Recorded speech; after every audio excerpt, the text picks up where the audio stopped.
Yeah, I agree. I think there's value to looking at the ugly parts of scripture. And it's not heretical to say that the Bible is filled with ugliness and evil.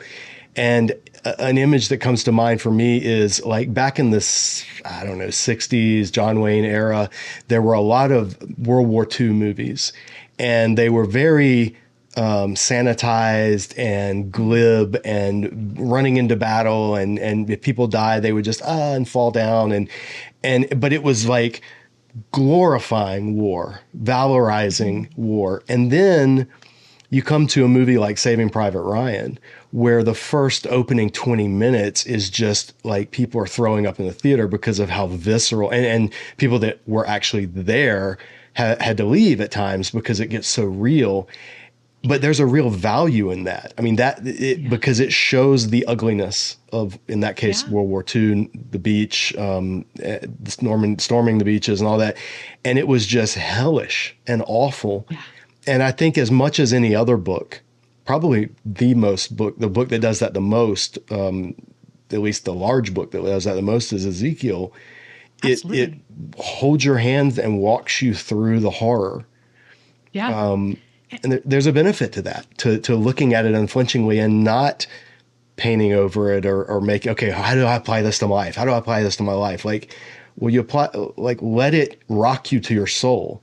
And that is applying to your life. That's shaping who you are at the soul level. And then keep reading the rest of the Bible, because it's not the only book. And I think some people have been through war and they've seen the violence of war, and others haven't, right? Mm-hmm. And so I teach students from all over the world. Some of them who moved to Canada because they came out of spaces that were war-torn spaces. Mm-hmm. And when they read those passages in Ezekiel, they'll talk about the ways in which that actually feels like it meets them in their own stories. Yeah. And I think, I was in a podcast call a while ago, maybe a month or two ago, and we were talking about the imagery in Nahum, which I think there's some comparison to some of that imagery. And one of the things that we were talking about is I said, I think if you haven't been in war-torn spaces, the violence of war feels like something unfamiliar. And therefore, when you see the impacts of war on women and children, on the most vulnerable, and you see it in the biblical text, we don't know what to do with it. And sometimes we avoid it. Yeah. And so some of the imagery, a lot of the imagery of what we have Ezekiel doing is actually mimicking the situation of what would happen in war. Mm-hmm. So he builds a wall, like a siege wall, and destroys it. He eating the way he was eating, that we must made the joke about eating over poop, but like he's doing that because that's what they did in the city. Right. By the way, that passage is not for a bread recipe. Preach. Just so everyone knows. Preach. I was just going to ask you. Let's talk about this, because this is the kind of stuff that pops up on YouTube. So people have seen, I'm going to do a fast, or I'm going to eat healthy, or I'm going to, what's the biblical recipe for eating? And there's Ezekiel bread in the store. Right. It's literally called Ezekiel bread. Yep. And what is the irony of ironies is that is not what you're supposed to eat. That is famine siege rations. And just real quick, tell viewers, you're the guest, you're the Ezekiel expert. Just tell viewers why you should not be patterning your diet after Ezekiel bread. So Ezekiel bread, or the bread that Ezekiel eats, is what it is because it is all they had during the siege.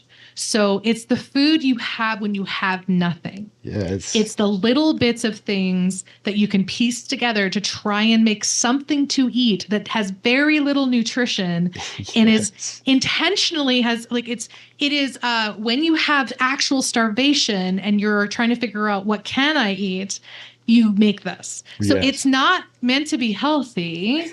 It's meant to imitate what was actually the worst food they were eating, like basically in their history. Right. And also, if you don't cook it over poop, you're not really eating Ezekiel bread. That's my other, we're going to be literal. We really need to actually do what it says. That gets left out of the marketing. I actually have a fake Ezekiel loaf ad that it says now with real poop. So, but I think what's important is this is another taking something out of context, right? Yes. So you're like, yes. the goal is, the initial purpose is great. Like, I want to eat. What does the Bible tell me about eating? That's actually a wonderful Right. aim towards faithfulness, right? Especially if we think in the New Testament, like our bodies are a temple and like we want to give ourselves solely to God. I think that's a great instinct. The problem is picking up something out of context, not understanding why it is what it is, and then making that Yes. into a diet. But also, I'll be really critical, making that into a diet so that someone else can earn money off of you eating things that are actually not good for you. Yes. That's the other part I have an issue with, is that a lot of people who design these are actually trying to make money off of others. Yes. Which is also a problem. Yes. So you got two problems: reading out of context, and then also I think the misuse of that in general. Well, it's literally profiting off of biblical ignorance and depending on biblical ignorance for profit. And I don't even know if the creators had that nefarious purpose in mind, but it doesn't make it any less irresponsible. And yet things like that are just, they're so. Let me ask you about another one.